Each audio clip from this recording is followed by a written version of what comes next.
Welcome to Story Drum Africa, where the drum speaks and stories come alive. Tonight's story is an African folktale passed down from our ancestors, a story filled with wisdom, culture, and meaning. Sit back, relax, and let the rhythm of the drum guide you as we journey into the heart of Africa. This is Story Drum Africa.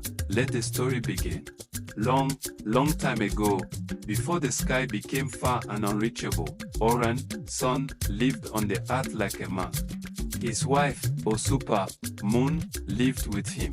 They were respected by everyone because the sun brought warmth and life, while the moon brought peace and rest. They lived in a small village near a wide river called Water. The spirit of water, sun and water were close friends.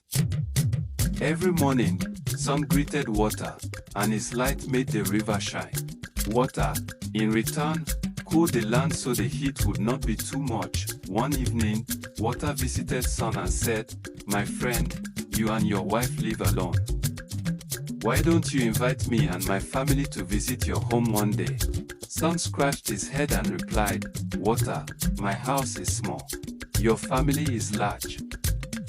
Water laughed softly like flowing water. "We will not come unless you allow us." Sun spoke with Moon, and because they were kind-hearted, they agreed. "Come tomorrow," Sun said. The next day, Water arrived alone and stood at the door. "May I enter?" He asked. "You are welcome," Sun replied. Water entered and sat quietly on the floor. Soon, he went out and returned with small streams. "May they enter?" he asked. "Yes," Sun said. Though the floor was getting wet again, Water left and returned with bigger streams and little rivers. "May we enter?" he asked.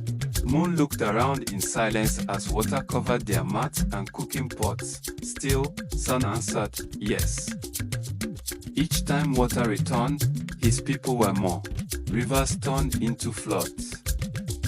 The water rose to their knees, then their waists, then their chests. Finally, Water returned with the sea itself. "May we enter?" he asked. Before Sun could answer, Water rushed in and filled the house completely. There was no dry place to stand. Sun held Moon's hand tightly.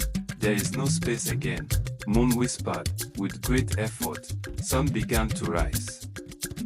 Moon followed him. They rose above the roof, above the village, above the land itself. They rose until they reached the sky. From that day, Sun stayed in the sky to light the day.